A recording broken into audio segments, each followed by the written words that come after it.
Pavel Durov rarely grants interviews, but he gave one to Guillaume Gralet, Tech24 editor in French and technology reporter for Le Point magazine. It's time for our Tech24 segment, and we are blessed with Guillaume's presence, as well as, of course, Peter O'Brien of Tech24 fame.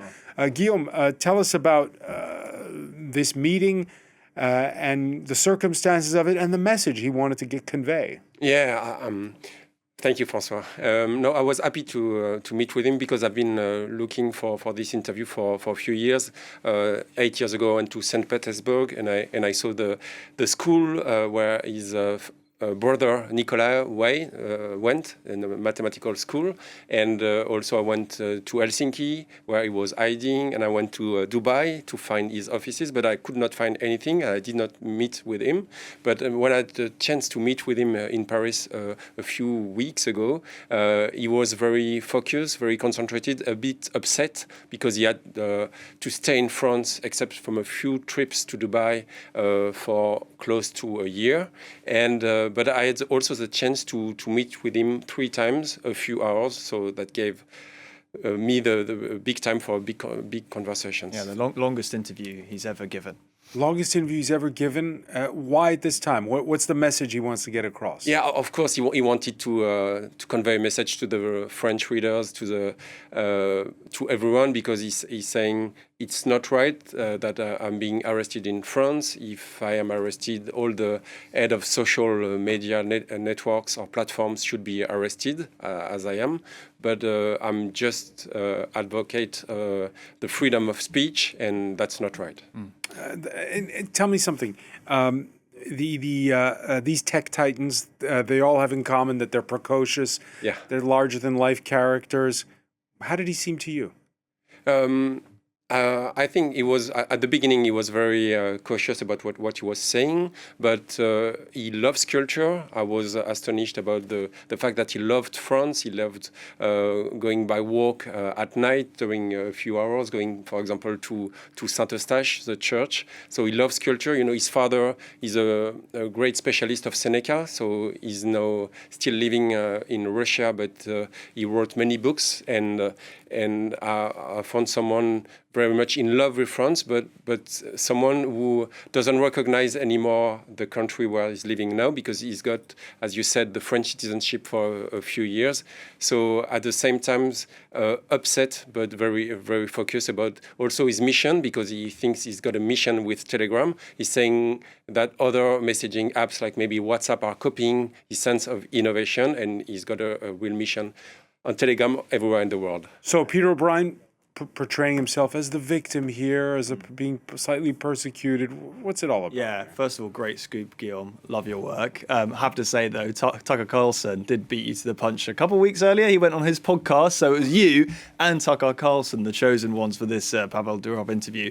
Though I did notice a discrepancy there, because he told Carlson that he did 200 squats and push-ups a morning, but he told you that he did 300 a morning. So obviously it's less than... No, because he stayed 4 days being arrested in a small room, a few square meters, and he told me I did not know I could do that, and I did that when I was in jail, basically, and that's why you managed to do that. Yeah. Obviously, I should remind our viewers that the big headline to come out of this, that was picked up by Bloomberg and lots of other outlets around the world, was this 100 sperm donor babies of his, plus his 6 kind of family kids that he's decided to bequeath his wealth to after his death, equally among them. That created big headlines around the world. But there was lots more interesting stuff in there, like him snubbing the French president, his praise for rival messaging app Signal, which has been very critical of Telegram. But I just wanted to know, Guillaume, what was the most surprising part for you in this interview? Yeah, maybe this part about his children, but again, when he spoke about his family, I thought he was thinking what he said about the grandma of his grandma, who had to suffer from the Soviets, as he told me, and also went to Siberia. Some of his ancestors, they fought against the Germans, but when the Soviets, as he said, came back, they could not have freedom.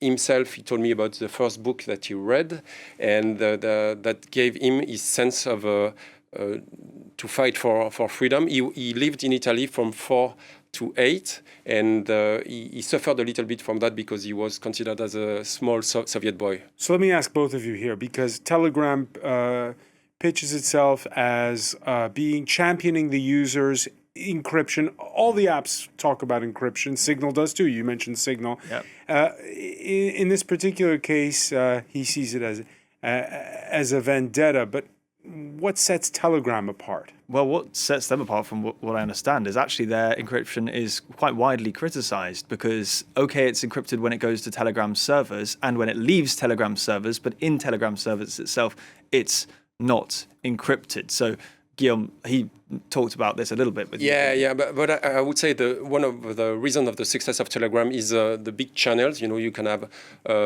in the groups up to 200,000 users, and it's being used at the same time by the Ukrainian army forces and the Russian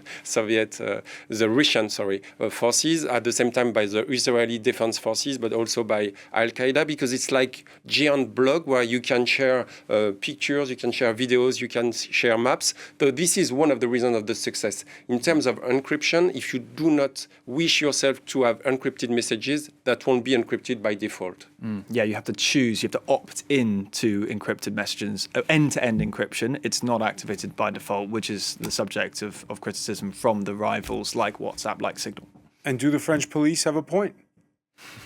about the fact that he's not cooperating and that it's anything goes on his app. Yeah, of course. Telegram is being used for very good reasons. If you are activists, you know, for example, in many countries in the world, in Pakistan, in India, in Iran, it's being very widely used, but also is being accused of terrorism advocacy, drug trafficking, and child pornography, being not fighting enough to fight against this, but he said that's not right because I collaborate with many different services in the world. In the interview, he said I had contacts with the DGSE for a few years, so I do not understand why I was arrested in France, a country where I'm citizen for. That was such an interesting part of the interview, was when he talked about how the DGSE, so France's spy agency, was, he said, putting pressure on them during the Romanian elections to suppress accounts linked to the Conservative candidates. Now, he said he resisted these appeals, and then the DGSE responded to this interview, and what did they say? Yeah, the DGSE said, we had a meeting with Pavel Durov, at least one at Le Crillon, which is the hotel he described. Fancy hotel, Place de la Concorde. Yeah, exactly. But they are not saying the same thing as he's saying, that trying to influence the Romanian elections. So they do not agree on that, and the DGSE is not agree with Pavel. No, and they said he has a curious relationship with the truth, to say the least. A pretty strong quote there from the French spy agency. I know there's something that's been bugging Peter O'Brien, and that is he claims he's a vegetarian, but you saw him eat snails. No, he doesn't like meat. I mean, traditional meat, as we can say. He loves fish. But I would say I would love to do as much sport as he does, because I do not have the same body as we saw in the pictures of the magazine. That's the biggest scoop out of this. How can he possibly eat snails when he's vegetarian? Doesn't make any sense at all. All right, a lot of blurred lines there. Many thanks, Peter O'Brien, and congratulations on that scoop, Guillaume Gralet. It is the first weekend in July, and by the way, there's the link to your article on the French news magazine Le Point.